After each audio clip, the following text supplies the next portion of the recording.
can't sleep, trapped in my own mind. Anxiety. Drowning in the darkness, just can't see the light. Depression. Doubtful, insecure, can I really do this? Imposter syndrome. I'm alone, unloved, just feel invisible. That's loneliness. We're not therapists, but we need one.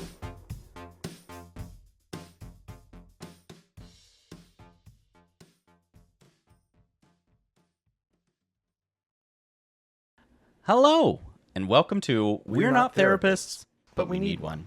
The podcast where we have honest and vulnerable conversations about our mental health with one another. I'm Jay, And I'm Anthony, and neither of us are therapists. but we're trying to help ourselves and each other by sharing our experiences and feelings. In this show, we'll deep dive into topics like anxiety, depression, Self-esteem, trauma, and more. we'll talk about how they affect us, How we cope. and what we've learned along the way. We're not doing this to bash or blame anyone. Especially our families, who may have contributed to our mental health challenges, We're doing this to heal and grow. and hopefully inspire others who can relate and open your mind to your own healing. We also want to warn you that this show may contain some sensitive and triggering content. We'll be talking about personal and painful things that happen to us and how they still affect us to this day. If you're not comfortable with that, or if you feel like you need professional help, This show may not be for you, but if you're ready to join us on this journey of self-discovery and self-improvement, we're glad to have you. we're not experts, but we're honest and we're not alone. Now, let's start the timer. Anthony, how do you feel today? I'm doing really well today. Good day. Nice. Yeah, I know. Getting executive function back. 'Cause I'm back up on my meds, and I'm on magnesium supplements, and now it doesn't take me like a whole entire fucking fight with my brain to just get up and do things in the morning, and I just do it, and yeah, it's wild. I'm a little bit jelly. I'm jelly of me. I didn't realize that I was that depressed and anxious for the past several months. And now that I'm coming to the other side of it, I'm like, oh shit, you were not a good place. Yeah. And so now I don't like sleep a whole lot and fight myself to, like get dressed and just go to work. And yeah. Nice. I mean, I'm only a few days into it, but I just started my magnesium supplements and I went back up to 20 milligrams of Lexapro a day last week. And so I've been doing it for about a week now. And yeah. I'm already seeing marked improvement. Good. Yeah. It's wild. I'm doing great today. Well, I'm doing well today. I'm glad for you. Let me not oversell it. But anyways, how are you? I'm just really tired. I woke up at 2 a.m. and couldn't fall back asleep. And I think it's just because I finally got my house listed, but like there's still things to do. And so I'm just sitting there going, Yeah, that you've got a lot going on right now. So that's been kind of running me down, but otherwise fine. I'm just very tired today because I've been awake for 14 odd hours. Well, you only Almost got a 15 few more now. to go. Yeah, just a few. I have to go out to the Just a- house and sell some random person on Marketplace a TV stand, and yeah. Every time I Very go out nice. there, I like do a little small thing to the house to be like, oh, here, I'll fix this for you really fast. So that way it looks nice. I really want to get stuff together to do a garage sale, but we can't do it this weekend because Joe has to work. And honestly, it's supposed to rain on Sunday, so I can't do Sunday. And there's stuff in my office right now. Like you can't see it because the camera faces the corner of my office, so you can't see what's on the other side of this. But like, I am looking at roughly $800 worth of flooring just sitting over there. And a whole bunch of stuff because we just overhauled the bedroom, and I'm getting to a point where I just kind of want it out of here. I want to clear the clutter out. There's nowhere for it to go. Yep. And so like the garage is also filthy because I've been woodworking in there for the door trim and the flooring and stuff. And so it's just like in the middle of where Joe would normally park, there's a table saw on a table and a whole bunch of wood dust. Yep. My garage is literally full of furniture in the house, and I need to get a garage sale going so that way I can just set it all out one day and have people come shop for it. But I'm finally starting to hit that time of year where I'm like, wait, what's the weather going to be like? I mean, it should be pretty decent on Saturday, but Joe will be working. So I think we're going to shoot for the Saturday after that and to give Yeah. us a little bit more time to get stuff priced and things like that. So Yeah. That's kind of my other problem is I really just want to like open the garage door and be like, name your price. I don't know if you can see me with a cat in the way, but yeah, I can totally see you. it also hurts because I'm selling like some hardcore like furniture. I'm like full bedroom sets. And like my master bedroom set, I remember whenever I paid for that, it was like $4,000. Oh my God. And now I'm just like, you can't sell it for anything near that. No, you cannot. That's upsetting. But I mean, that's kind of how depreciation works. I know. It's just very painful to be like, Yeah. God, like this was stuff I was so proud of buying. And now I'm just like, I don't want it. Well, I mean, how is it? Is it impacting your mental health though? Like, are you Oh, God, feeling no. like? No, I mean in a positive way or a negative way. Like, it doesn't matter which no. way. In a positive way. Okay, so my problem with this house situation right now is I'm just so done with all of it that I feel like I'm really just like, just get it off my ass so I don't have to care about it anymore. Like, I'm so done with it. I feel that there's going through this, master bedroom overhaul. I'm just like, I kind of wish I could just say, you know what? Let's just sell the place as is and say, fuck it. Just get the fuck out of here. Yeah, yeah. But I also am aware that the geographic cure is not a real cure if you're in a bad place. Yeah, So, it's you're just running away from stuff in that situation and it doesn't really resolve anything. Well, if the problem is you and you move, you just took the problem with you. Yeah, you just distracted yourself for a minute. Yeah. By the way, listeners, if you hear weird background noise, it is fucking windy today in Oklahoma. And so, My God. So my sunroom is being extra noisy. I was like, my hair's fucked up, but I'm not going to wear a hat because I don't want to hold on to my hat the entire time I'm walking. I just said fuck it and let my hair get jacked up. I wore a hat last night. I walked down to meet my friend for some work that we do every Monday, and walking there and back, like I just had to grab onto my hat because it's so windy. And then today, of course, is super windy. And like my office building, I'm not even on a high floor anymore. I can't imagine how loud it would have been up there because it was creaking on my floor. Well, you can't hear it all where I work at because I'm inside of a warehouse and inside an office inside of a warehouse. So I guess good that I like the sound of the wind. It really soothes me. It makes me feel like at peace. I like it when I'm out like in the country. I like it just anywhere. Like I like wind. I like rain. I like weather that is not just the sun staring at me. I have realized I have need for the sun. Now that I work in an office that I don't get any sun at all during the day, I do notice a difference. Which I think I'm going to start another vitamin D supplement as well, just because I'm inside all day. That was kind of one thing I've realized is now that I've been outside so much more, walking the dog and getting sun and things like that, I realize how much nature makes me happy. Mm-hmm. And for example, Saturday, Midtown was doing this Midtown walkabout thing where a bunch of local vendors were down in their booths. They closed off a portion of the road for this.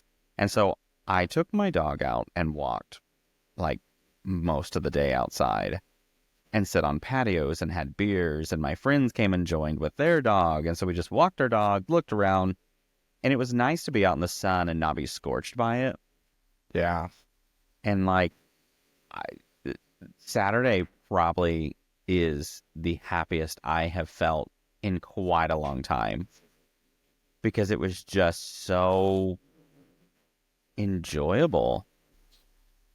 I get that because Sunday, I'm off every Saturday and Sunday. I've got a regular Monday through Friday job, but Joe works in a retail environment, so he doesn't always have um, consistent days off, and he's usually not off on Sundays. Usually he works. But I sort of slept in a little bit on Sunday, and I guess at some point I was expecting to wake up and I was expecting him to wake me up and tell me bye, because that's one of our rituals. Like when I leave, if I leave before him, I wake him up, give him a kiss, tell him I love him, and I leave, and then vice versa.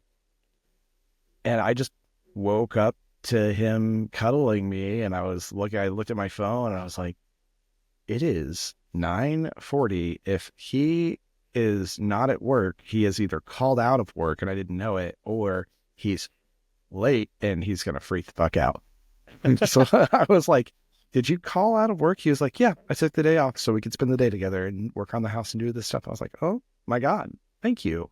And so it's just really nice. It was a really, really good day we spent together. Yeah. Oh, hell, and Sunday was just as beautiful outside.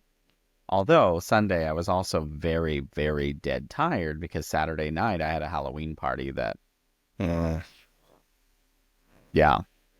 And so I was very dead tired on Sunday, but Sunday I went to the house and actually got it listed that day. Well, Nice. got the sign in the yard and got all the information ready so that way, the pictures, so that way he could list it. And I think Monday it was official. Nice. But yeah, then I went home, walked the dog. Oh, because his neighborhood was hosting a porch crawl. And basically what they did was closed a street in their neighborhood where everyone just got together and there was drinks and pizza and all that stuff. So I brought Reggie to that, where I dressed up like Jurassic Park and put him in his little dinosaur costume and showed up to that. But what was funny was I was there maybe an hour and a half, and I think 7:30 rolled around. I was like, I'm fucking exhausted. I've got to go. So, yeah. That But was Sunday Oh, sorry, morning go was ahead. even nice. I had my patio door open, and I woke up at 6 on Sunday for some reason. And so I just casually got around, had coffee, watched The Office on the couch, and Reggie slept in the bed until 9:15. Wow. I had to I finally heard him wake up and do his scoff, and he was looking out the bedroom windows, and I was like, well, good morning. And he's like, wah! And so then we went on a walk. So I have this Sunday morning ritual of I go wash my car and then I go get Sonic breakfast. Uh-huh. And so I got to do it with Joe. It was really fun. It was nice to have, somebody there with me to go do my little Sunday morning thing with me. It's funny how much I like spontaneity, but I also love routines like that. I can do spontaneity, sometimes. But I don't know, there are certain times that I like to have my little rituals. Mm-hmm. I very much love the comfort of my Saturday and Sunday wake-ups, where I just drink coffee and relax. Nothing going on, just a comfort area. Yeah, it is. There's something really nice about getting up and just having some coffee. I like to make breakfast. I guess I do an egg over bagel or toast or something. So I'm very much a meat and potatoes breakfast person, and that's my comfort place when it comes I to would love to. food. I know, sorry. But so I'll do hash browns with a poached egg on top, and then I'll make hollandaise. Nom, nom, nom, nom, nom, nom, nom. So good, and it just makes me so happy.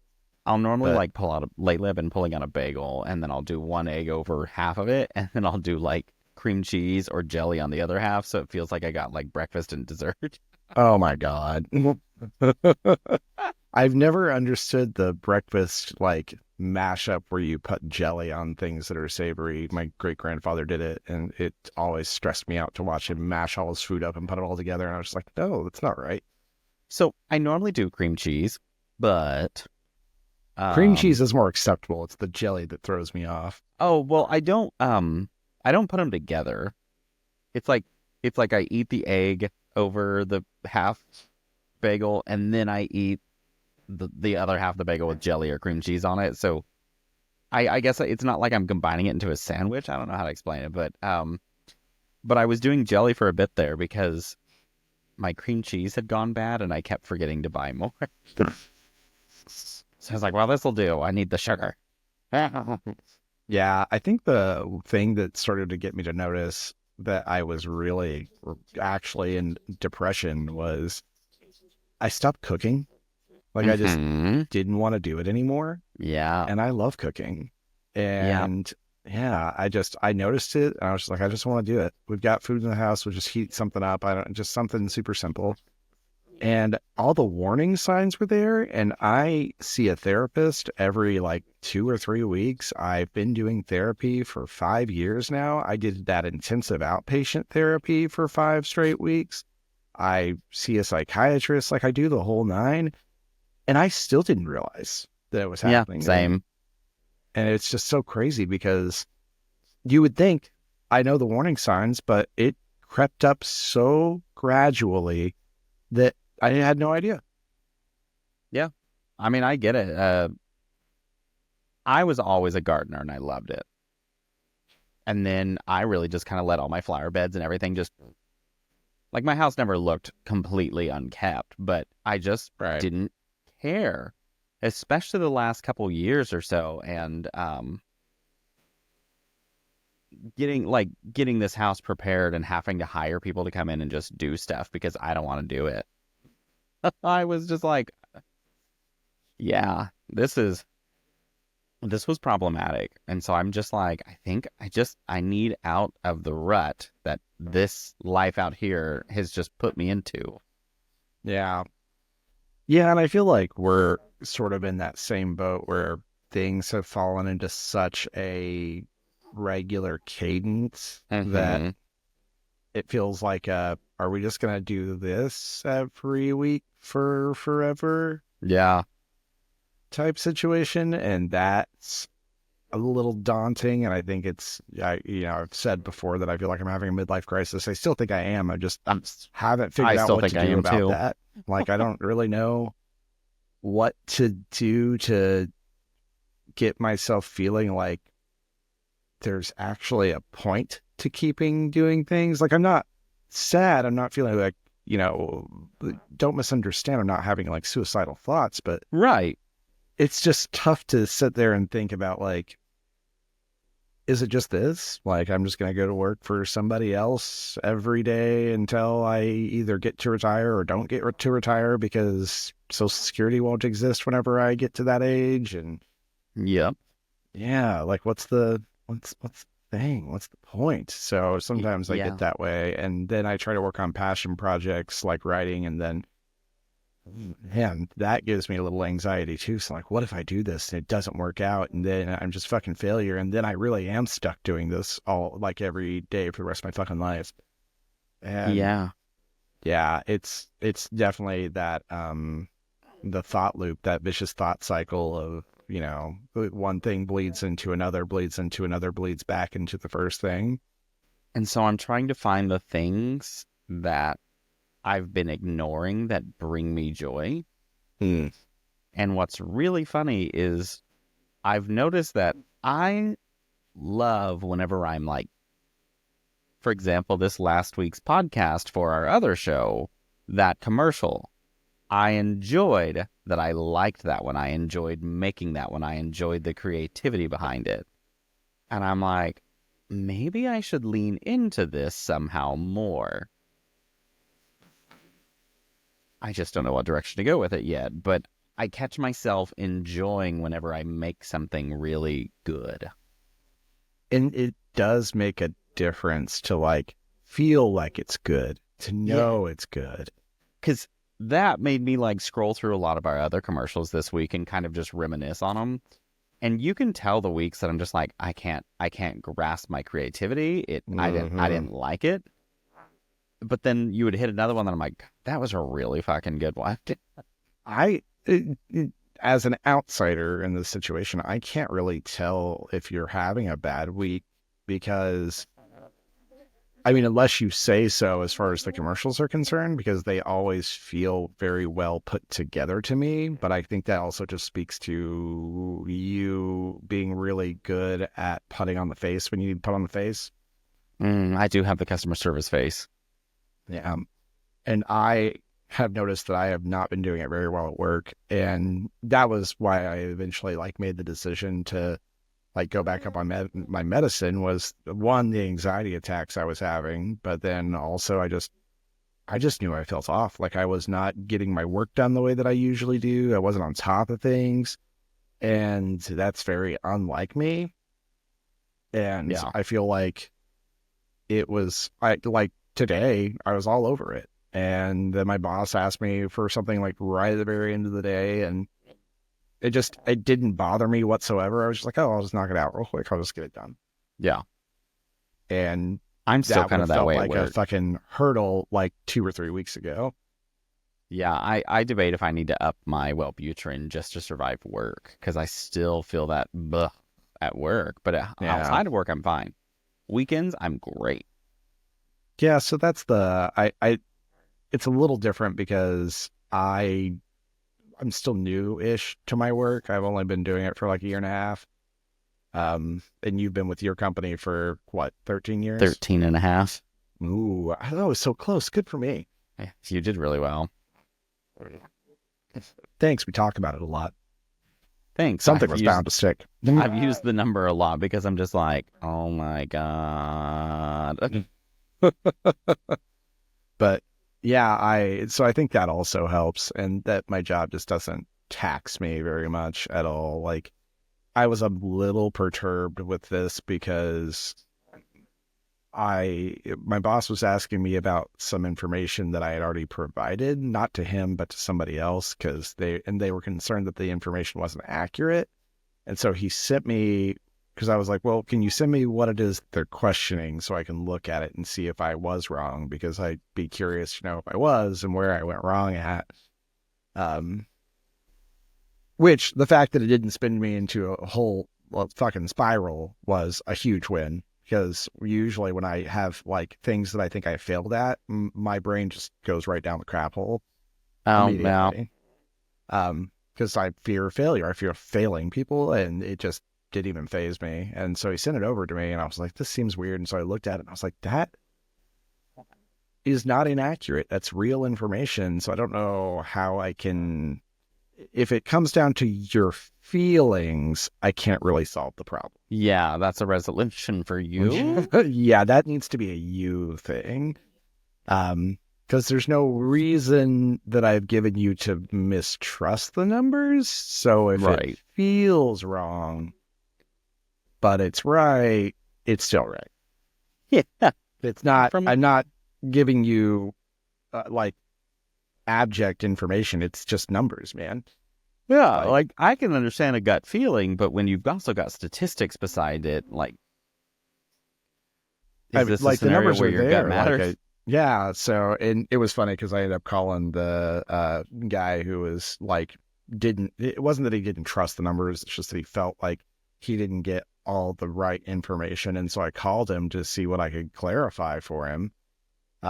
Just to be like, hey, you know, my boss said you were having some qualms about this. And so I just want to call and clarify what I can. And it turned out to be some other email entirely. It wasn't anything that I did at all. And so I was like, okay, so I worked on this for like an extra 45 minutes today, and it was nothing. Also, sorry about that. I am chuckling because it never fails that we're recording and a fire truck comes through. I know. It's only when we record. Only. I swear to God. Because we could be sitting here like at a regular evening and not doing anything, and that will not happen. It is absolutely every time we record. Also, a plane randomly flies over. Yeah, but we haven't had that yet. But I think it's the wind is covering that up. So that's true. We can't hear the planes now. Yeah, but that was even worse for some reason because that fire truck was loud as hell. That was loud. That's probably the loudest I've heard one so far. Yeah, I'll see if I can do any editing. You know what? You're just gonna get what you get. Sorry, listeners. Yeah. No. This show, you're getting raw. it's so fucking raw.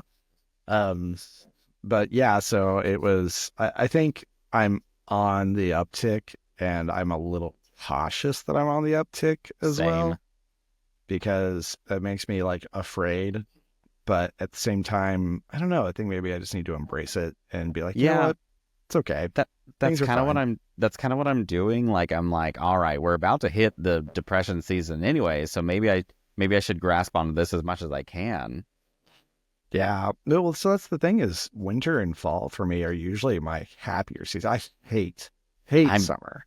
I'm great in winter and fall, but I'm curious what it'll be like this year for me because I am single again during the holidays, and it's just a different feeling. Yeah, I can see that. Especially when like all of my friends are coupled friends and Mm. have been for a long time. So yeah, it's always just like, oh, third wheeling everything I do. Well, I mean, I don't feel anytime we're out together like you're a third wheel, though. I don't know. So No, maybe not it's with just you a, guys. It's kind of a different, I don't understand it with you guys. It does not, I don't ever usually feel that third wheel situation. But you know what's yeah. funny is I go eat or drink, well, have a beer or something at dinner alone all the time now because I live so close to restaurants. I walk to them. Not even that does not faze me. I think it's more whenever I'm always the one random ticket at dinner with Oh, yeah. everyone else that's always coupled. And so it's like, we're together. And I'll be like all the time. And so it's kind of always a little bit of a slap in the face in a sense where then sometimes like when it's just right, I'll run down that path where I'm just like, is this why is it what are you doing wrong? And then I have to like wheel myself out of that and be like, that's not the situation. Yeah, it's not a you doing anything wrong thing, but I get it because I'm the same way. That's where I get into my worst spirals is feeling like I'm failing in my relationships. And yeah.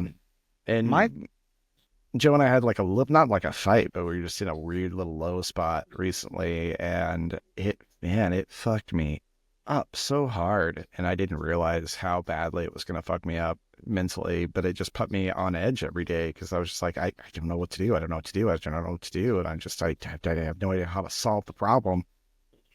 And even though I could actively tell myself, like, you can't just solve it, like you got to kind of let things run its course and communicate.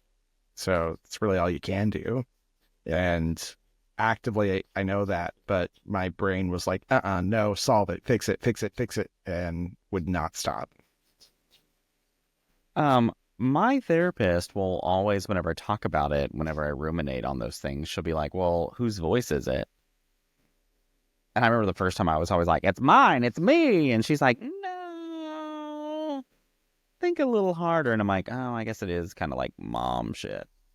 My therapist is at a place where she can tell me whose voice it is, like on my behalf, Yeah. because we've been together for so long. And like one time, I can't remember what I said, but she was like, that's not you, that's your mother. And I was like, oh shit, you're right. Yeah. And she's kind of getting to that sense. Like, she still makes me think about a lot, but now that I've like recognized things, she'll be like, are you sure that's not your mom? And most of the time, they're right. She's always really shocked that it's not my dad. And I was like, no, dad was absent. Yeah, hard to really fuck things up when you're just not there. Yeah. I sit there and went, and the thing is like, I'm not mad at him. And I'm like, and it's because I'm like, pity him. The poor guy was raised by terrible parents, just Yeah. emotionally destructive. And so the man has never figured out how to resolve his own issues. And I said, and so he's really selfish. And I'm like, and that's why he kind of abandoned us all. And I'm just like, I'm not mad because I'm sad you can't figure that out for yourself. That's very unfortunate. Yeah. Yeah. I do.